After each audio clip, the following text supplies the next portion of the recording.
चाहिए। जी। ठाकुर जी जल्दी कैसे मिलेंगे? और मेरा कोई प्रश्न नहीं है, और संसार का कोई साधन नहीं मुझे चाहिए। इतना प्रश्न है मेरे बस।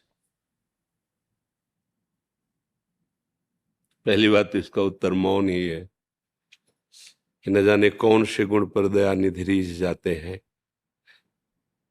विष पिलाने जा रही है, मारने जा रहे हैं, उस पे रीझ गए, परम पद दे दिया।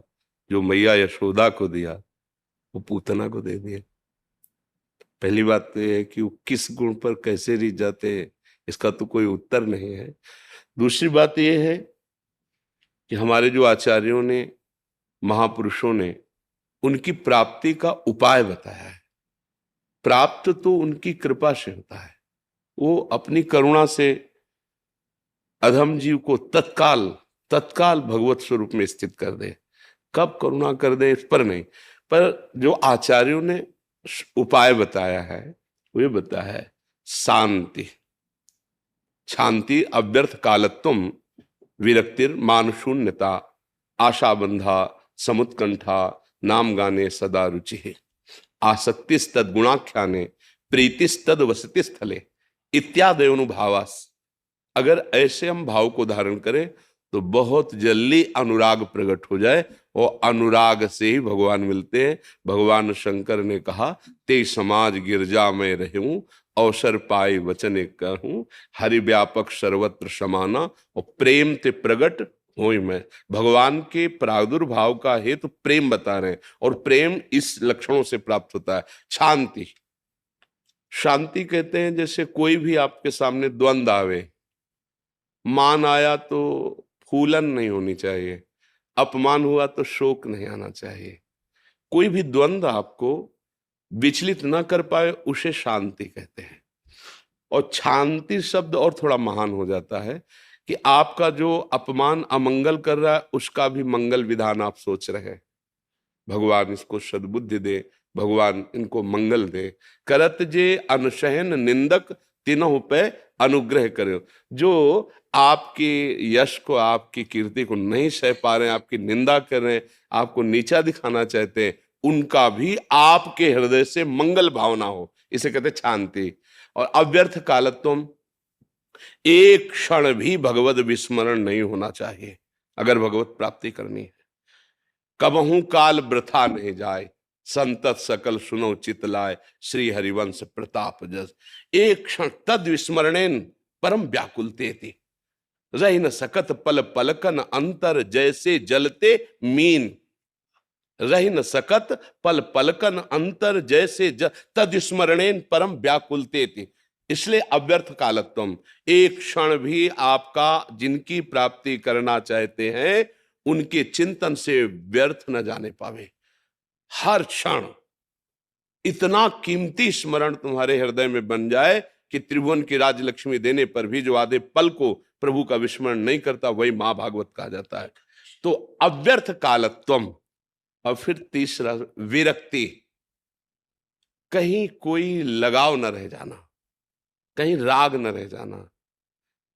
शरीर अभिमान के कारण इंद्रियजन्य भोगों में और शरीर संबंधियों में सुख की भावना से राग हो जाता है, दुख की भावना से, प्रतिकूल भावना से द्वेष हो जाता है। मूल है राग। इसीलिए कहा विरक्ति, कहीं भी तुम्हारा राग नहीं होना चाहिए। त्रिभुवन में एक भी कोई वस्तु, व्यक्ति, स्थान आपके आशा और भरोसा का केंद्र नहीं होना चाहिए। एक भरोसो, एक बल, एक आस, एक विश्वास, एक राम घनश्याम हित चातक। ये भगवत प्राप्ति की बात है। कैसे भगवत साक्षात्कार हो, ये ठीक उसका बिल्कुल महापुरुषों द्वारा स्थापित किया हुआ है मार्ग है।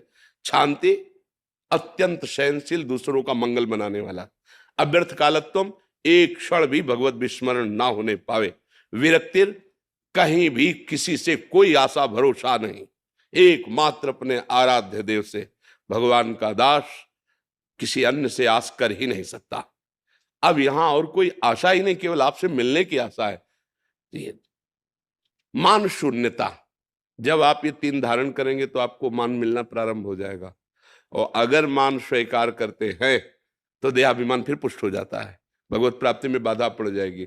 इसलिए गीता जी में निर्माण मोहा जित संग, सबसे पहले मान त्याग की बात कही गई। निर्माण, मान रहित होना, विरक्ति मान शून्यता। कैसा मान?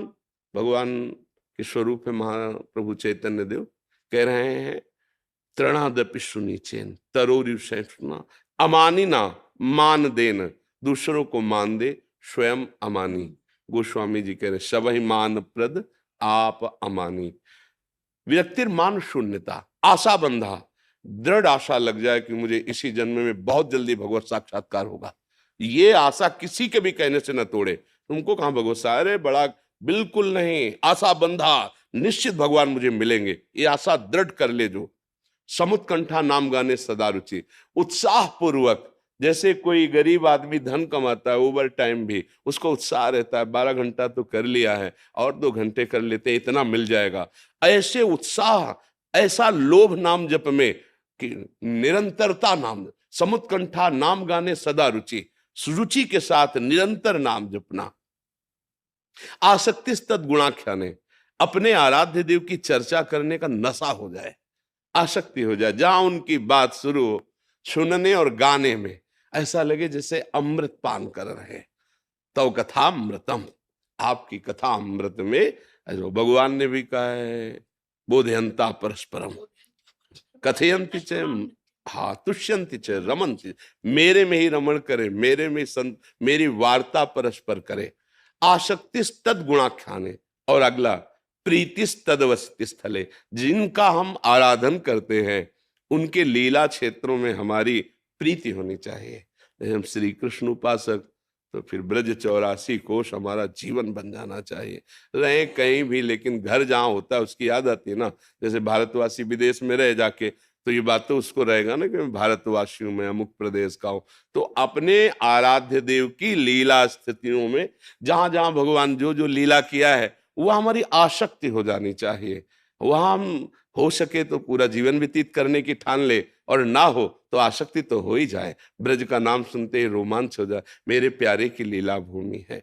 अगर ये लक्षण है तो बहुत जल्दी अनुराग प्रकट होगा, और भगवान का साक्षात्कार अनुराग, मिले न रघुपति बिनु, अनुराग से प्राप्त होता है। बकाया वो कभी भी, ये हमारे लिए नियम उनकी प्राप्ति के लिए, लेकिन वो कब किसको मिल जाए कोई नियम उनके ऊपर नहीं, वो कभी। इसीलिए सबसे बड़ी जोर की बात है रो रो के पुकारना, रुदु सुस्वरम राजन कृष्ण दर्शन। तो तासा महावीर भूत छौरी, इसमें मानो पीतांबर धरासक विसा, वो उसी समय। तो यही प्रार्थना है कि जैसे बने वैसे आचार्यों के सिद्धांत से चला जाए, और रो रो कर उनको पुकारा जाए कि आप मिल जाओ। मेरी सामर्थ्य तो नहीं है, मैं साधन बल का दावा तो नहीं कर सकता, पर आप करुणा समुद्र हो, आप मिल सकते हो। प्रभु आप मिल लो, बहुत जन्मों से बिछड़ा हूं, अब मिलने की चाह भी आपने दी है, तो मिलन भी आप ही करेंगे, आप मिल